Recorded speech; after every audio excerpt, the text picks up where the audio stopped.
Abre a tua Bíblia em 1 Pedro, capítulo 2. Primeira carta do apóstolo Pedro, capítulo 2. A partir do verso 1 diz assim: Despojando-vos, portanto, de toda maldade e dolo, de hipocrisias e invejas, e de toda sorte de maledicências, desejai ardentemente, como crianças recém-nascidas, o genuíno leite espiritual, para que, por ele, vos seja dado crescimento para a salvação. Se é que já tendes a experiência de que o Senhor é bondoso. Chegando-vos para ele, a pedra que vive, rejeitada sim pelos homens, mas para com Deus, eleita e preciosa.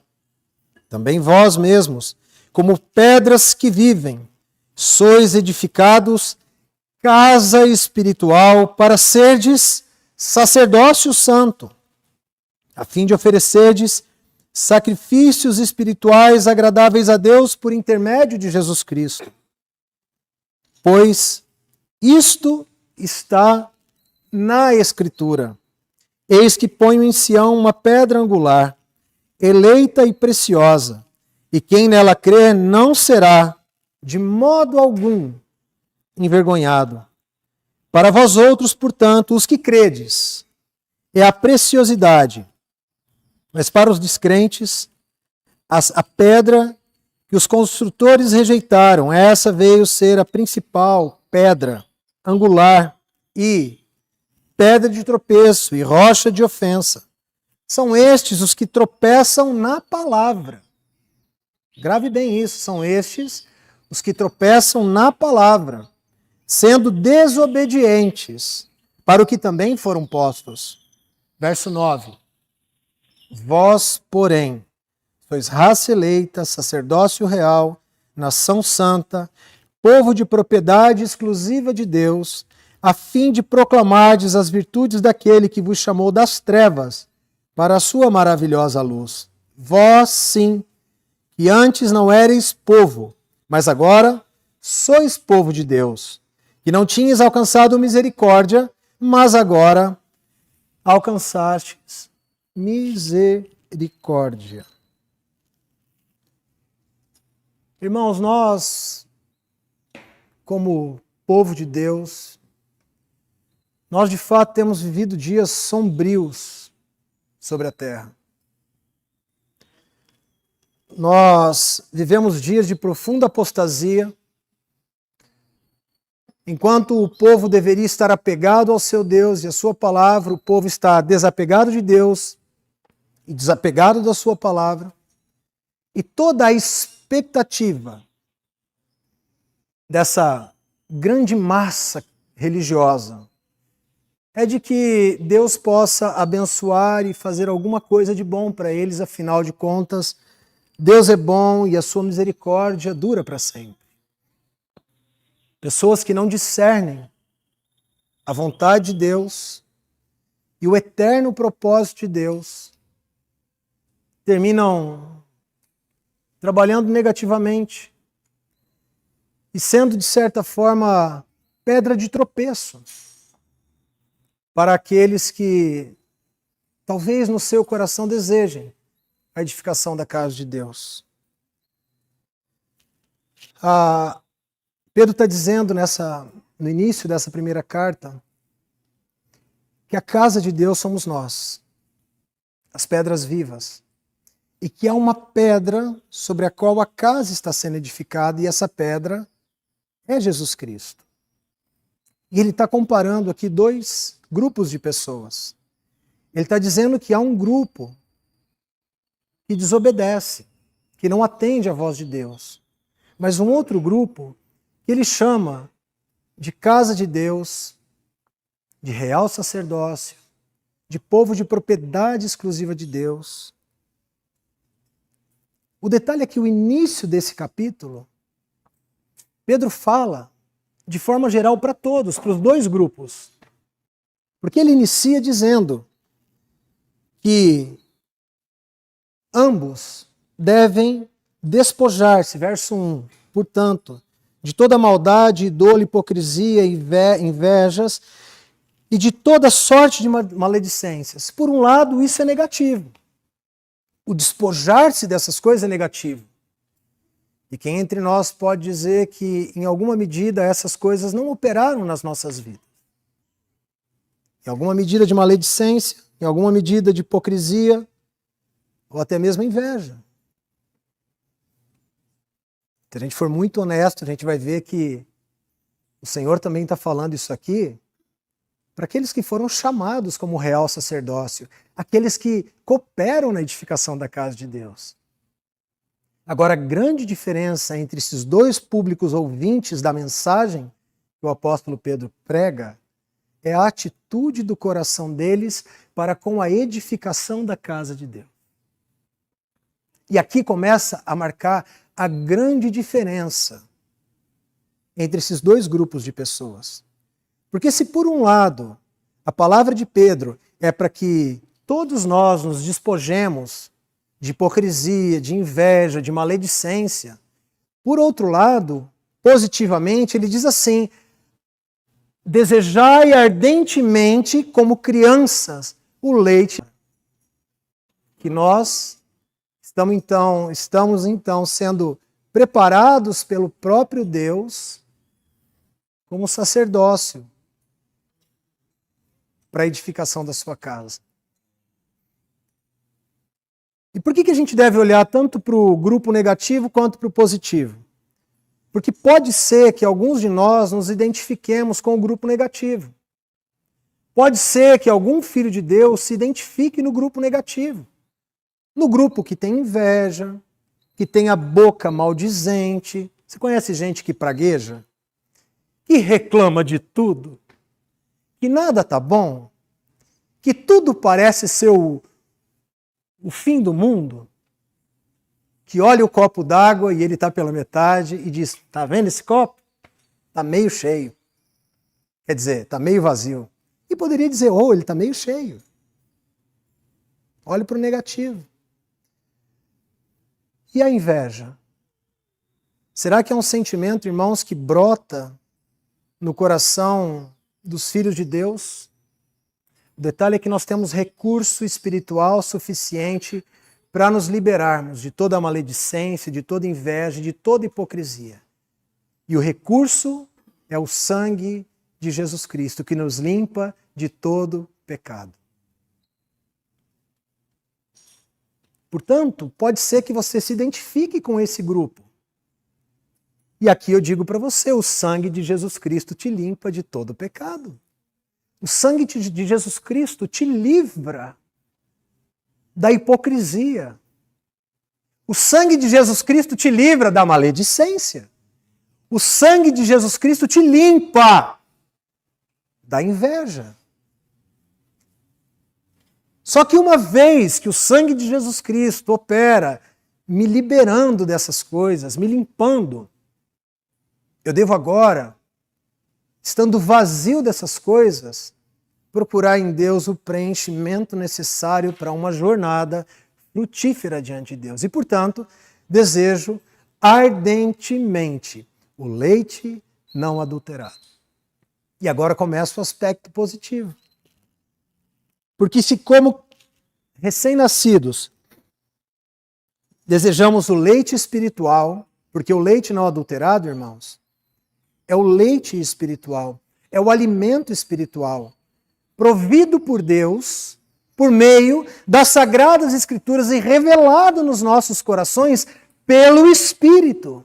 Mas como pode ser que eu desenvolva uma vida que agrade a Deus e que eu possa, tomando o leite espiritual, esse leite não adulterado, que é a própria palavra de Deus, e tomando pelo Espírito essa palavra e sendo fortalecido, se a minha vida prática de devoção, de piedade, ainda não é compatível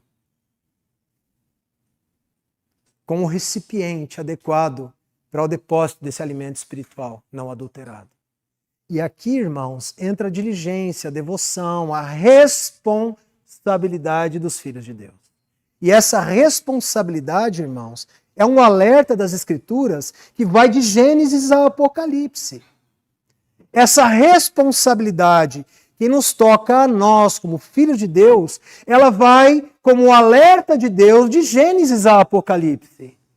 E, portanto, nós podemos percorrer todas as Sagradas Escrituras e identificar nas diferentes eras, em épocas diferentes, em economias diferentes, em dispensações diferentes, no trato em que Deus dispensou uma forma de lidar com a humanidade diferente, que ao longo desses 6.000 e tantos anos de história, 6.000 anos de história da humanidade, Deus vem sim tratando com o homem de distintas maneiras. Nós vamos perceber que Deus sempre tratou do assunto da edificação da sua casa, e Deus sempre quis despertar a nossa boa consciência como humanidade, e Deus sempre nos entregou recursos suficientes, e Deus sempre colocou gente boa, gente séria, gente comprometida com Ele, com a Sua palavra, para nos alertar, nos exortar, para profetizar, para nos ensinar, para nos pastorear, para cuidar da vida do povo de Deus. E essas pessoas com responsabilidade nos alertaram ao longo dessas eras todas acerca do desejo do coração de Deus e do seu eterno propósito.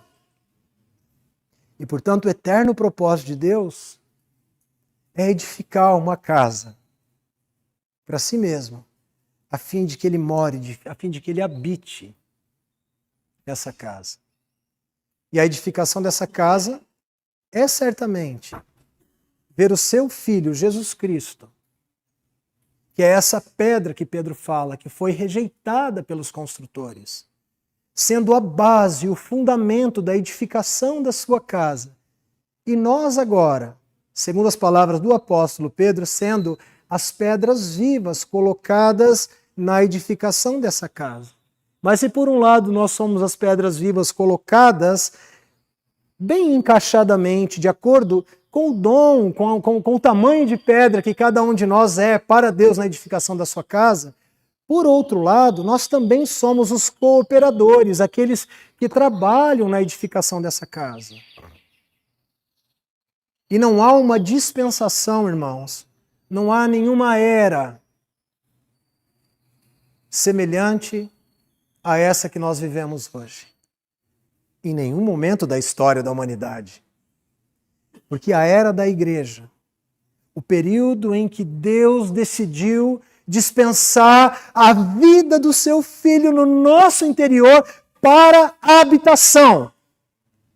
Essa era é a era gloriosa onde a casa de Deus está sendo edificada. Os irmãos sabem que quando Deus dá as medidas e o desenho do tabernáculo para Moisés,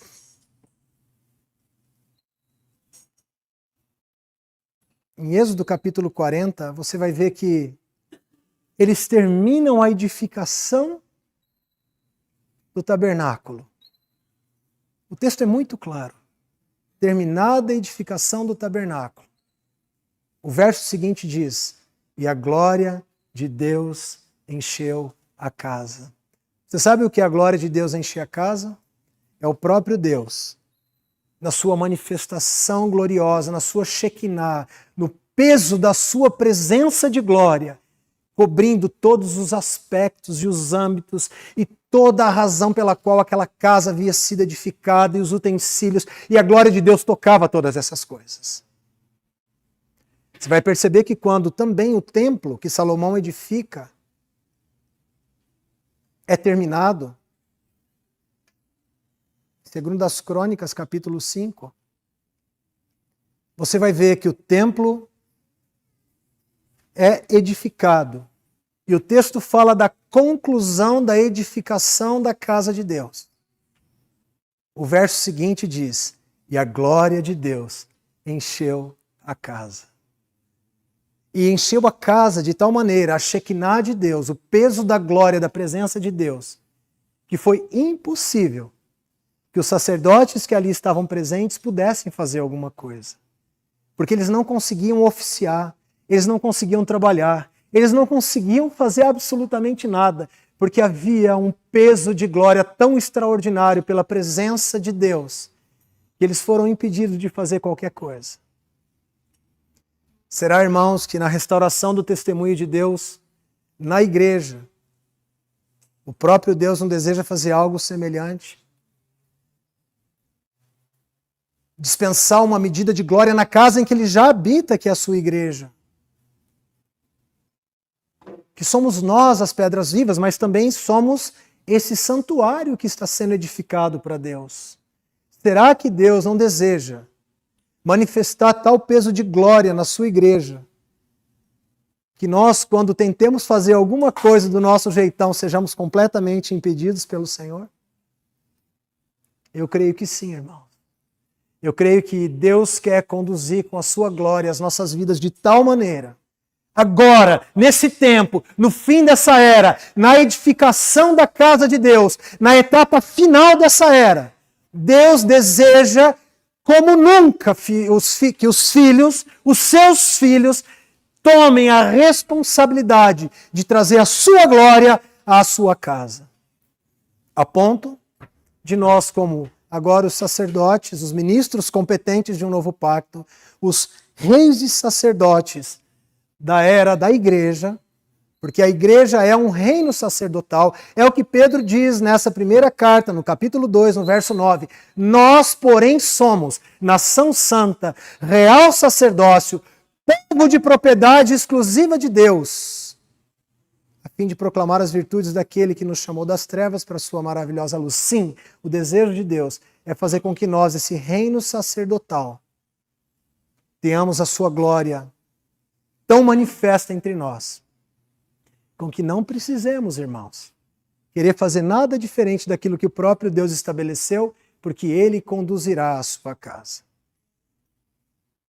Agora nós precisamos ser realistas com relação ao assunto da casa de Deus no fim dessa era. Por quê, irmãos? Porque nós precisamos reconhecer também que o testemunho de Deus tem sido manchado pela vida daqueles que deveriam, com responsabilidade, carregar o testemunho do Senhor. Você vai perceber que é uma tragédia o testemunho da maior parte da igreja de Deus ao redor do mundo. Você acha que Deus está contando com essa igreja apóstata para a edificação da sua casa e para a restauração do seu testemunho? Eu faço essa pergunta para você porque nós vivemos num tempo, irmãos, de profunda apostasia, de profundo afastamento da lei de Deus, de profundo afastamento das verdades espirituais que nos foram confiadas pelo Espírito quando nós recebemos o nosso Senhor Jesus Cristo como o nosso Senhor e Mestre, como o nosso Salvador. E que pelo seu Espírito nós fomos instruídos.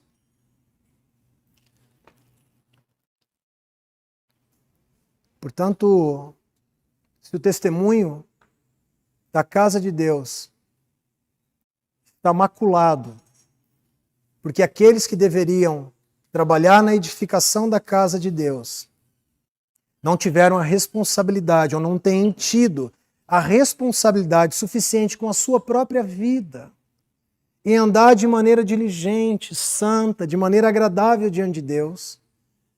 Aqui fica um alerta para nós, então, para que demos, a partir de já, o primeiro passo, como disse o apóstolo Pedro para esse público ouvinte, despojando de toda maldade, de toda hipocrisia e de toda inveja, e tomando o alimento espiritual, para que possamos seguir cooperando na edificação da casa de Deus. Uma coisa é o atraso na edificação da casa de Deus. Porque certamente, se é esperado da parte de Deus a edificação da sua casa, Ele prevê, Ele espera que em um determinado tempo a sua casa esteja pronta. Por outro lado, se por um lado há um certo atraso, uma certa morosidade por parte daqueles que trabalham e cooperam na edificação da casa de Deus, Por outro lado, existem aqueles que estão fazendo um desserviço na edificação da casa de Deus. Havendo sido chamados como edificadores, estão arruinando a edificação da casa de Deus, porque andam segundo as suas próprias medidas e fazem as coisas segundo o curso da sua própria vontade. Portanto, irmãos, nós precisamos olhar com seriedade para dentro de nós e avaliar o nível de frieza e de carnalidade em que nós possamos nos encontrar no dia de hoje e clamar pela misericórdia de Deus, porque nós fomos chamados como filhos de Deus. Se você é alguém que foi regenerado pelo Espírito de Deus e recebeu como habitação o Espírito de Jesus Cristo no teu interior, o Espírito de Deus veio habitar em você, saiba que você foi chamado por Deus para se tornar a sua casa. Mas não só isso, não só uma pedra viva na edificação da casa de Deus, mas também um colaborador, um cooperador na edificação da casa de Deus. Sem dúvida, é desejo do coração de Deus fazer com que todos os seus filhos cooperem com a edificação da sua casa, com essa tarefa da edificação da sua casa. Eu quero listar aqui 5 pontos para que haja, nesse primeiro momento, um despertamento. Porque a ideia, irmãos, é poder ajudar de maneira prática. De maneira prática. Como, Fábio, eu posso fazer para que eu me torne um colaborador, um cooperador nessa edificação espiritual? E eu quero fazer algumas perguntas que, ainda que elas sejam negativas, elas podem nos ajudar muito, irmãos, a reconsiderar a nossa posição diante de Deus. E a primeira pergunta que eu faço é, eu tenho lido, obrigado, meu irmão, eu tenho lido a palavra de Deus e orado com devoção e diligência diariamente, tomando a palavra de Deus como alimento e vida? É a primeira pergunta. É a primeira pergunta. Tenho tomado diariamente, com diligência, a palavra de Deus para a minha vida e as orações?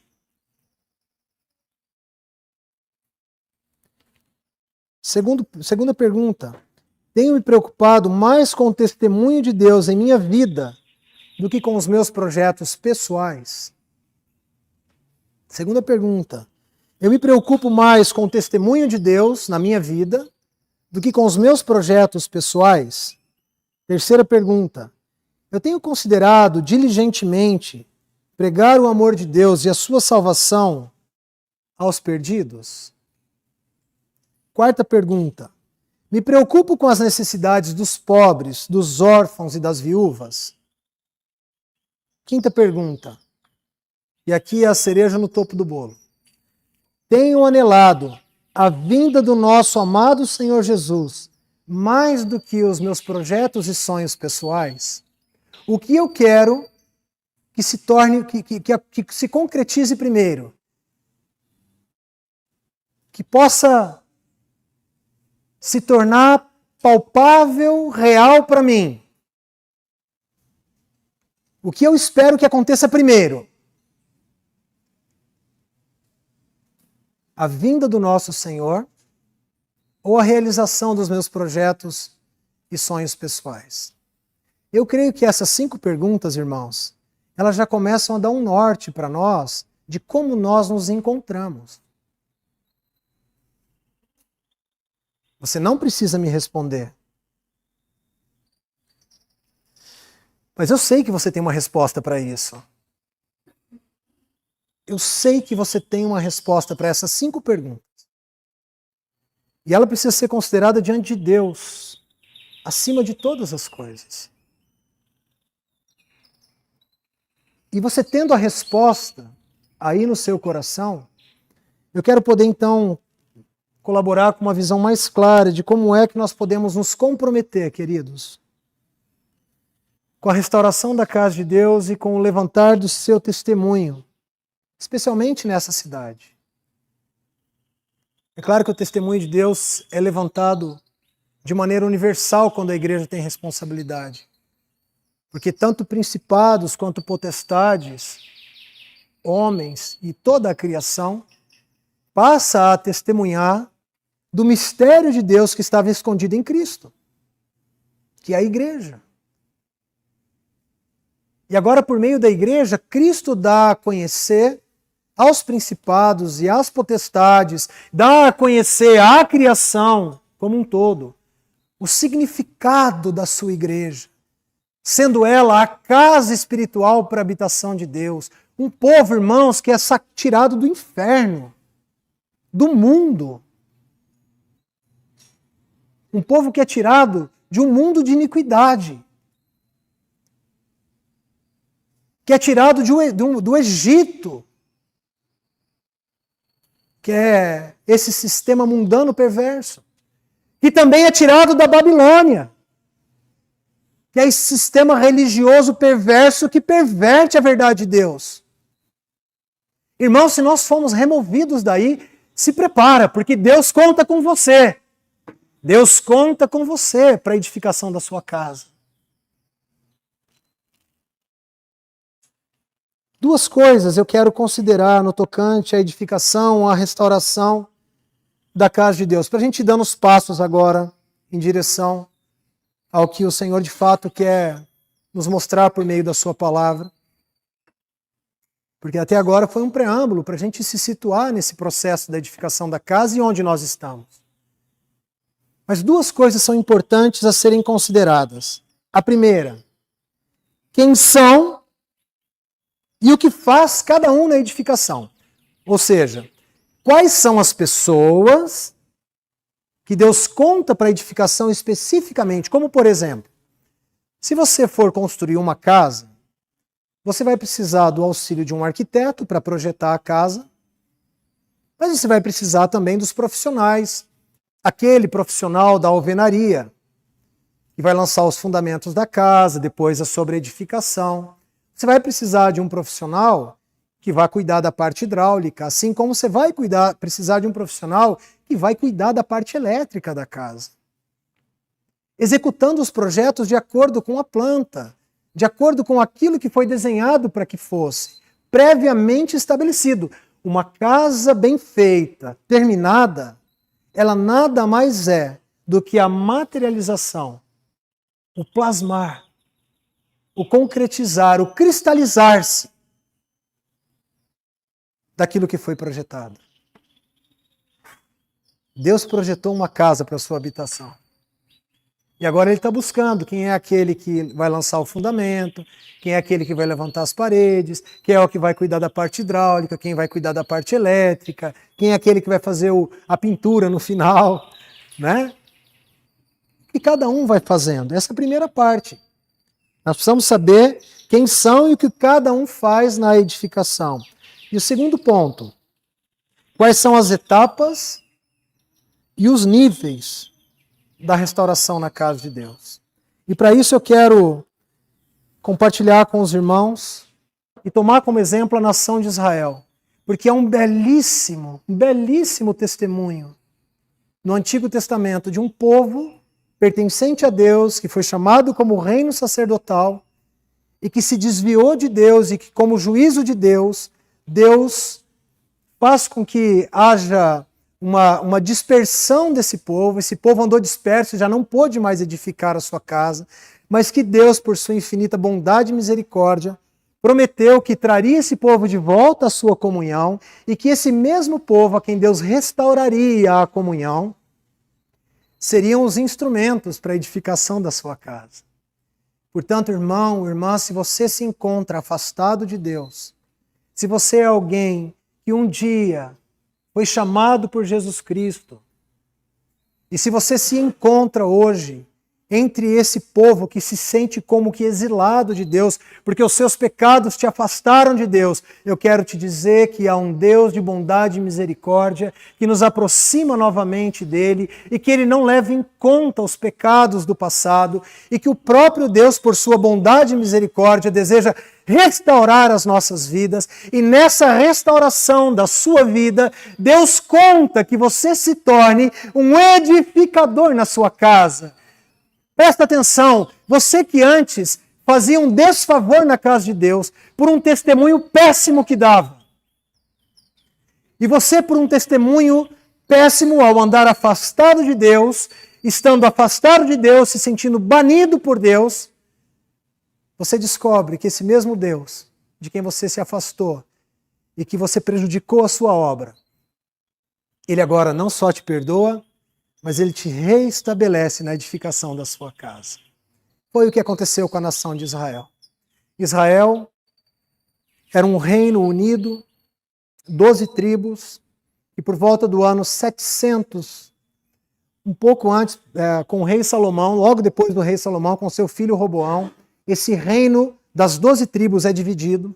10 tribos se estabelecem na região norte da nação, na cidade de Samaria, e outras 2 tribos, Judá e Benjamim, se estabelecem na região sul do país, e agora com a sua sede na cidade de Jerusalém, e agora o reino dividido, afastado de Deus, sempre, irmãos, Deus alertando o povo por meio dos profetas de que eles deveriam voltar para Deus, mas a dureza do coração deles era tão tremenda. Eu sei que você conhece essa história, mas eu quero repetir porque é necessário, irmãos, que as verdades sejam ditas, porque nós podemos nos identificar com parte disso.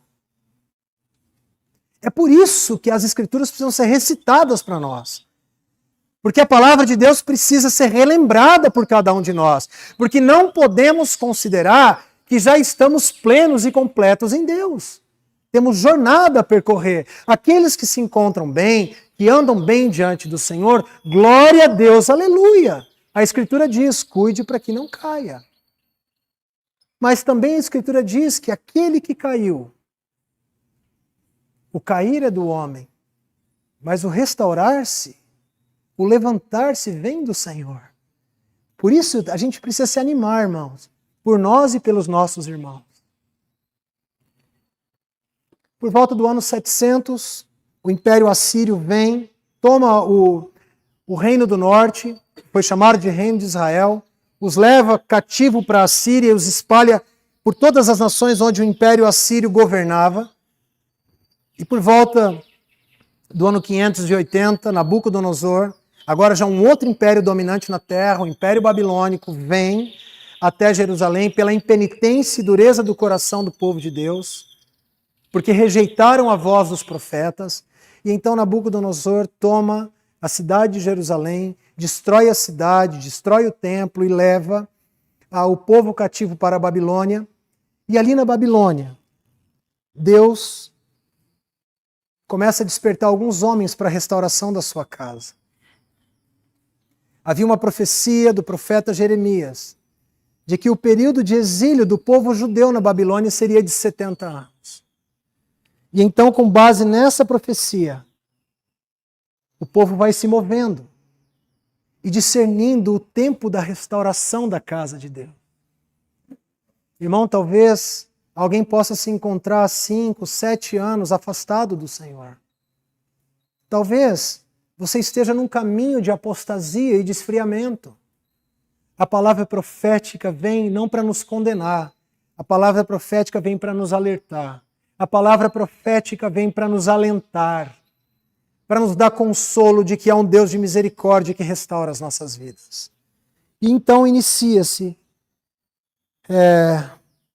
a reconstrução da casa de Deus e aqueles que cooperaram na edificação da casa de Deus. E aqui eu quero ler uma porção das Escrituras, porque primeiro nós vamos tocar não os estágios da edificação da casa de Deus, mas sim quem são aqueles que num primeiro momento cooperam para a edificação dessa casa. É a mesma coisa que eu comprar todos os materiais, eu prover todo o material para a construção da casa e não saber quem vai trabalhar, quem vai edificar, não saber se eu vou precisar de pedreiro, de de encanador, de eletricista. Eu primeiro preciso identificar quem são aqueles designados para essa tarefa. E é o que acontece nesse período da restauração da casa de Deus.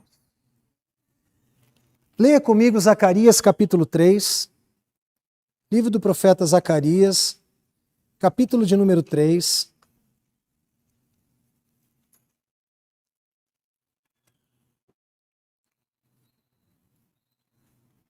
Do verso 7 ao 10, diz assim: Assim diz o Senhor dos Exércitos: se andares nos meus caminhos e observares os meus preceitos, também julgarás a minha casa e guardarás os meus átrios, e te darei livre acesso entre estes que aqui se encontram. Ouve, pois, Josué, sumo sacerdote. Quem é esse Josué, sumo sacerdote? Era um homem chamado Josué, um tipo de Cristo. Josué, filho de Josadaque, que havia sido levantado por Deus naquele período como um levita, para que ele pudesse cooperar e trabalhar na reestruturação da casa de Deus. Não pensando somente, irmãos, nos tijolos da edificação da casa, mas, sobretudo, espiritualmente falando, de qual a necessidade de que Deus levante, em primeiro lugar, sacerdotes para a edificação da sua casa. Por isso fomos chamados como um reino sacerdotal para a edificação da casa de Deus no Espírito. Verso 8 diz assim: Ouve, pois, Josué, sumo sacerdote, tu e os teus companheiros que se assentam diante de ti, porque são homens de presságio. Marca isso se você puder. Homens de presságio. Em algumas versões talvez se encontrem varões simbólicos ou homens simbólicos. E portentosos está na tua versão. Portentosos é uma das porções também, das traduções também, que essa porção da palavra foi traduzida. Eis que farei vir meu renovo. Ou seja, ele está dizendo o seguinte: você, sumo sacerdote Josué, e os varões de presságio, os varões simbólicos na casa de Deus, vocês precisam estar atentos à restauração da casa. E ele vai apontar o porquê. E ele diz: eis que eu farei vir o renovo. Ora, não sei na tua Bíblia como é que está, mas o renovo na minha Bíblia está com R maiúsculo. Amado, apontando para a pessoa de Jesus Cristo. O renovo de Deus, a raiz de Jessé. Jesus Cristo, o renovo de Deus. E certamente eles iam edificar um templo em Jerusalém, ou reedificar o templo. Mas o objetivo maior, queridos, não era que a casa simplesmente fosse levantada, mas para que o renovo pudesse entrar e glorificar a sua obra. Encher aquela casa com a sua glória. Verso 9. Porque eis que a pedra que pus diante de Josué, sobre esta pedra única, estão 7 olhos, e eis que lavrarei a sua escultura, diz o Senhor dos Exércitos, e tirarei a iniquidade desta terra num só dia. Naquele dia, diz o Senhor dos Exércitos, cada um de vós convidará o seu próximo para debaixo da vide e para debaixo da figueira. Então, algumas coisas importantes para a gente considerar. Primeira, Deus começa falando com um sacerdote sobre a restauração da casa. O detalhe é que esse sacerdote, sumo Josué, junto com o governador Zorobabel, que era da linhagem do rei Davi, e de onde o nosso Senhor Jesus Cristo, Salvador, também surge como renovo e como linhagem do próprio Zorobabel, você vai perceber o seguinte: eles dois já estavam ali na Babilônia com um anelo, com um desejo ardente de que eles pudessem voltar para Jerusalém e restaurar. Eles tinham uma profecia do profeta Jeremias sobre os 70 anos. E eles sabiam que Deus estava reedificando, propondo a reedificação da casa. Mas eles estavam muito lentos, vagarosos, sem saber por onde começar. Muitos dos judeus estavam muito bem acomodados na Babilônia. Você sabia disso? E aqui está um dos perigos, irmãos. de quando nós nos afastamos do Senhor e alguns irmãos são levados para um tempo de exílio. O ser afastado ao ponto de termos prazer naquele lugar para onde Deus nos levou. E edificarmos casa, e fazermos negócio, e criarmos os filhos, e sentimos tanto prazer naquele lugar para onde Deus não gostaria de ter nos levado, mas nós fomos, porque nos afastamos dele, que nós vamos nos acostumando com aquele lugar que tipifica o mundo, ou talvez no caso da Babilônia, que tipifica as religiões. Você já percebeu que muitas pessoas vão se acostumando com o rito religioso das denominações, e aí tem uma apresentação aqui, tem um show ali, tem um irmão que ora, tem um pastor que faz tal tarefa, tem um missionário que vai para o campo. Você percebe com o perigo, irmãos, de ser levado para a esfera da religiosidade e ficar aprisionado de tal maneira com que você não deseje voltar para restaurar a casa de Deus na medida em que o Senhor nos chamou pela sua palavra para que a restauremos? Então aqui nascem dois profetas, porque aqueles que estavam sendo levantados para a restauração da casa, sumo sacerdote Josué, era um sacerdote, e o governador Zorobabel, um rei de linhagem real, eles tinham dúvidas.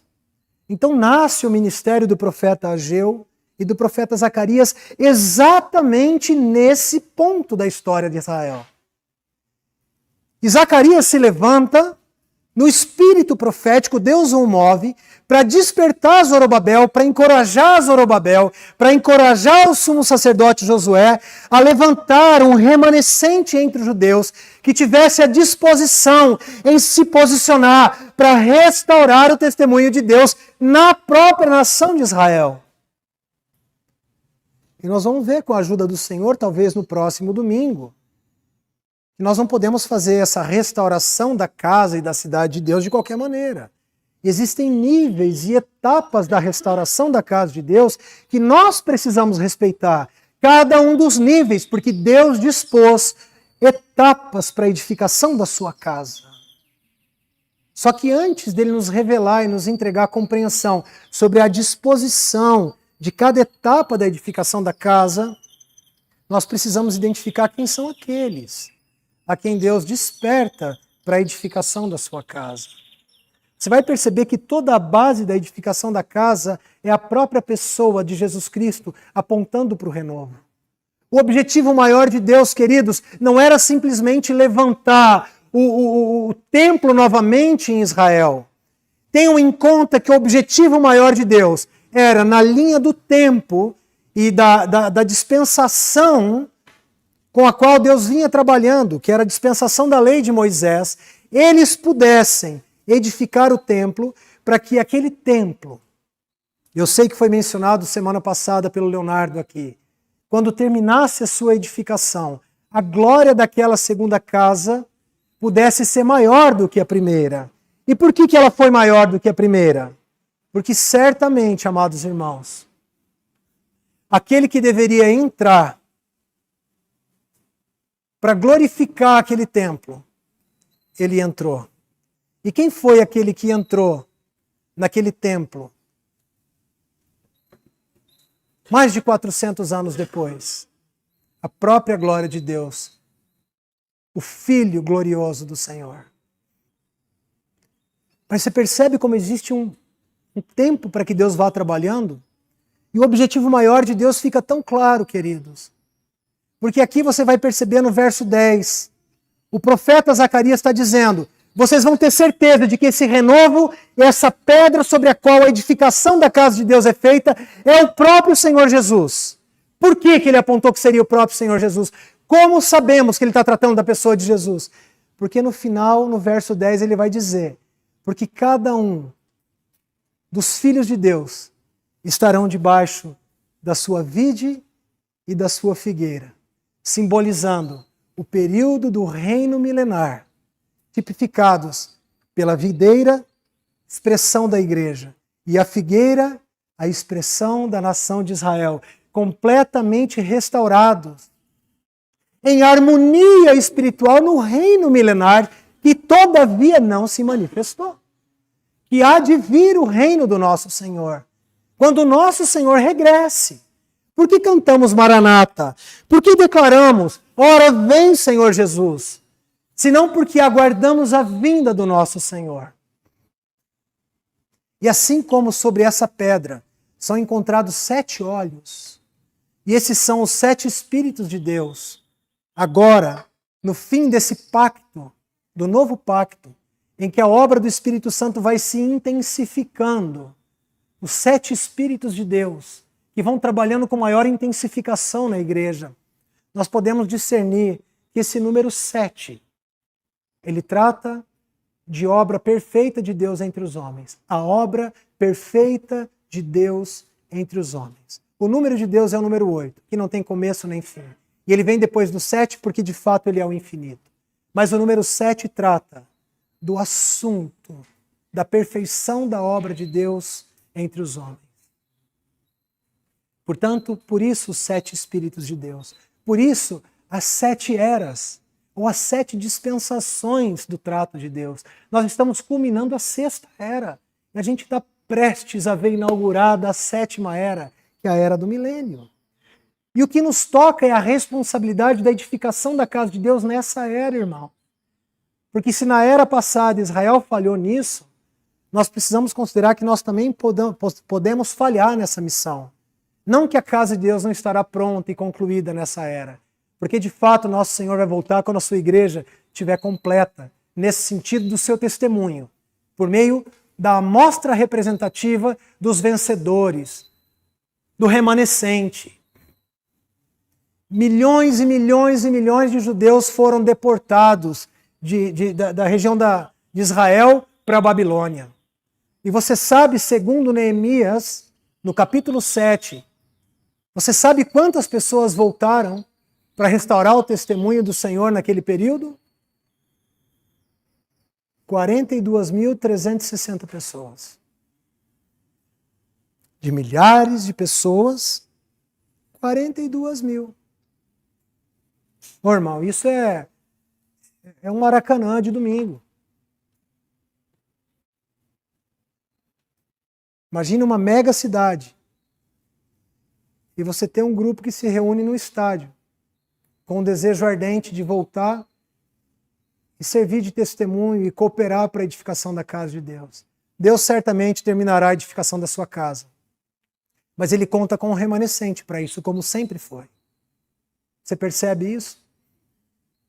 Mas não são só os 7 espíritos, os 7 olhos que apontam para a perfeição da obra de Deus, mas como esses homens de presságio, ou esses homens simbólicos, também são 7 homens a quem Deus usou na linha do tempo da restauração do segundo templo em Israel. E eu quero, pelo menos hoje, mencionar algumas coisas para os irmãos para finalizar esse tempo. A primeira delas é que, de fato, esses 7 homens de presságio, ou varões simbólicos, eles apontam para o serviço também do povo de Deus na sua casa. São homens que cooperam de forma diferente em cada etapa na edificação da casa. Nós sabemos que Israel foi chamado por Deus como um reino sacerdotal. Portanto, reino e sacerdócio sempre caminharam juntos. Agora você vai prestar atenção também que na edificação da igreja, Deus nos chama como um reino de sacerdotes. E para a edificação da igreja, é necessário que um reino, reis que governem, e sacerdotes que oficiem, que sacerdotizem diante de Deus, possam estar plenamente habilitados para essa tarefa.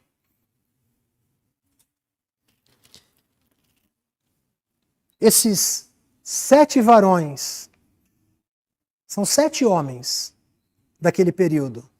E eles são, num primeiro estágio, Ezequiel e Daniel. Logo em seguida, são levantados Zorobabel, o governador, e o sumo sacerdote Josué. Depois, Ageu e Zacarias. E por último, Neemias. 7 homens levantados por Deus para a restauração do seu testemunho.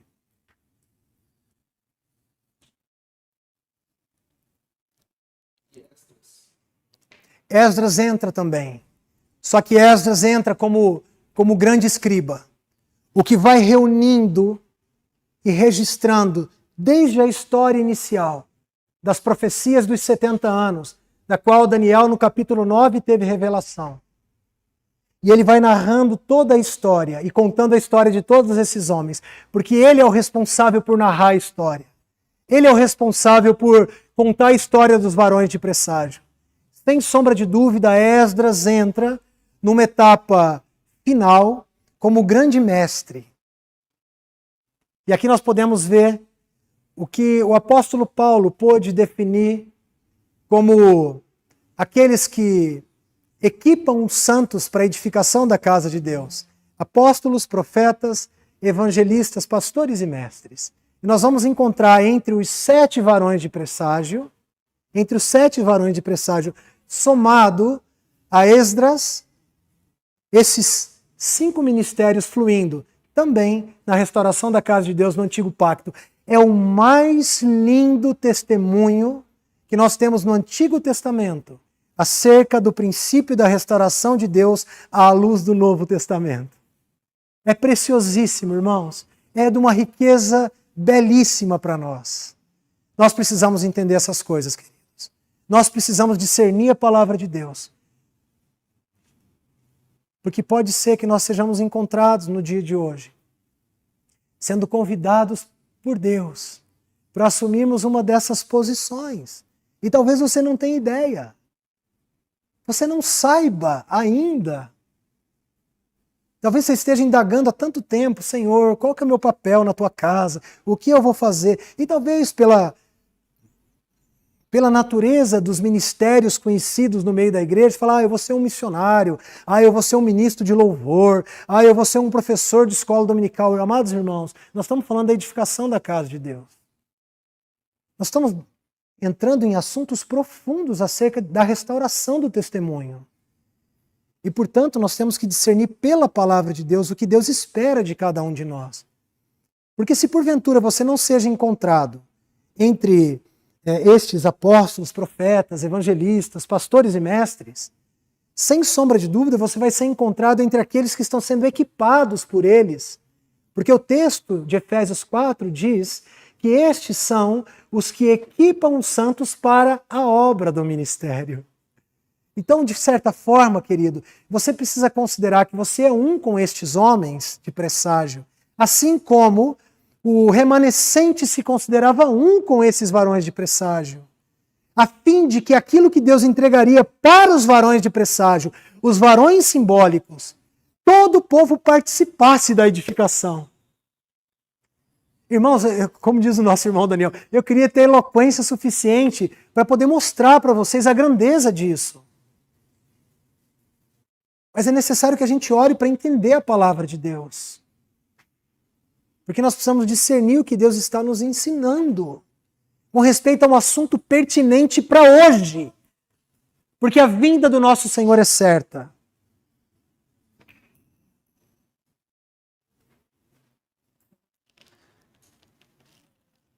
Em primeiro lugar, assim como foi em Israel, a igreja também sendo um reino sacerdotal, a primeira coisa a ser restaurada é a visão da casa de Deus. Irmão, se você não tiver a visão da casa de Deus, você não vai saber como edificá-la, nem por onde começar e nem quem são aqueles que edificam. A visão da casa de Deus, no caso de Moisés, era a planta que ele desenhou do tabernáculo dos céus, que foi projetado numa sombra, e ele fez uma cópia da sombra. Mas era um projeto, ele teve a visão da casa de Deus. Davi teve a visão da casa de Deus. E aqui na restauração da casa, Ezequiel, lá na Babilônia ainda, ele tem a visão da casa de Deus. E no capítulo de número 40, no verso 4, Deus mostra isso para Ezequiel. Ezequiel capítulo 40. Diz assim, verso de número 4. Disse-me o homem, quem? Um homem de pés polidos de bronze que estava diante dele, o próprio Senhor. Filho do homem, vê com os próprios olhos, ouve com os próprios ouvidos e põe no coração tudo quanto eu te mostrar. Porque para isso fostes trazido para aqui.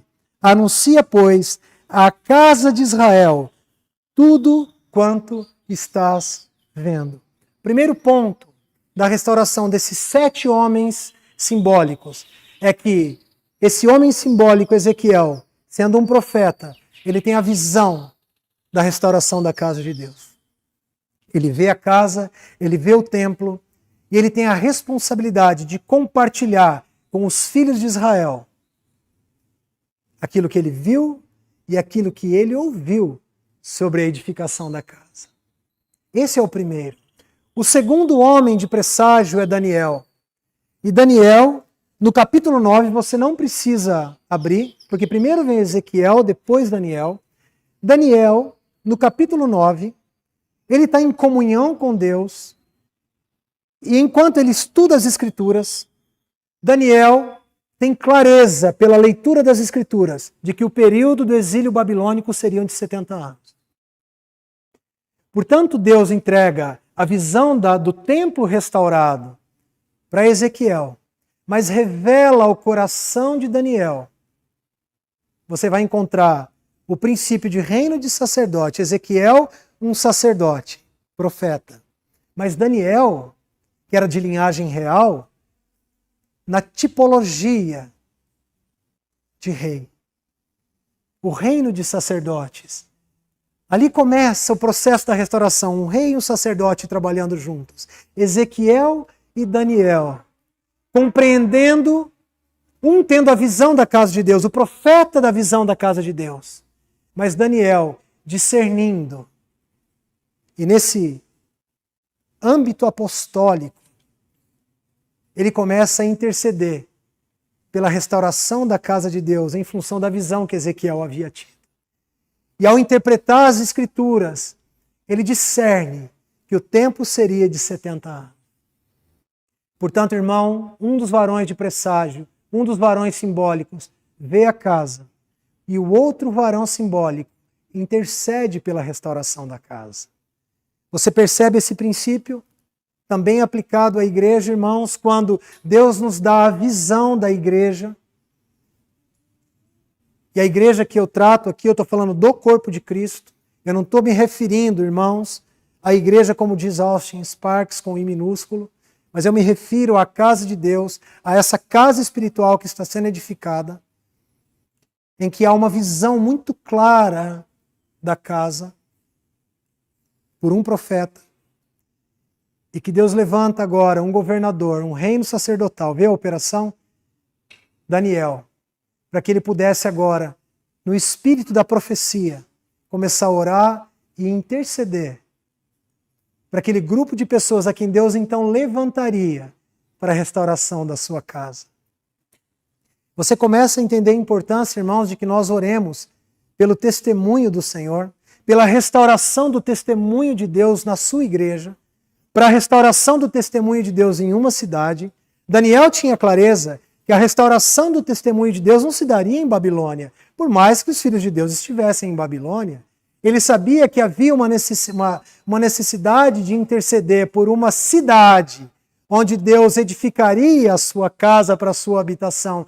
E essa cidade é a Jerusalém celestial. Mas antes que a cidade fosse edificada, era necessário que a casa de Deus fosse edificada. E com a ajuda do Senhor, nos próximos dias, nós vamos ver o que precisa vir antes da edificação da casa, nesse processo da restauração da casa de Deus. Portanto, irmãos, eu quero terminar aqui apontando para esses dois varões simbólicos, Ezequiel e Daniel, que foram usados por Deus, levantados por Deus, para que pudessem iniciar o processo da restauração da casa de Deus. Você percebe uma coisa aqui. Você percebe uma coisa aqui. A edificação da casa de Deus se dá no Espírito. E por se dar no Espírito, é necessário ter movimento espiritual. A visão de Ezequiel foi a visão de uma casa espiritual. Ainda que ela se torne uma casa física na terra de Israel. E Daniel intercede. Ele no Espírito começa a orar e a interceder pela edificação da casa de Deus. Primeiro passo, quando Deus levanta os varões de presságio, os homens simbólicos, Deus espera com que tenha visão espiritual e intercessão pela restauração da sua casa. Essa começa sendo a nossa primeira responsabilidade, a visão da casa de Deus e a intercessão pela edificação da casa. Amém, amados irmãos?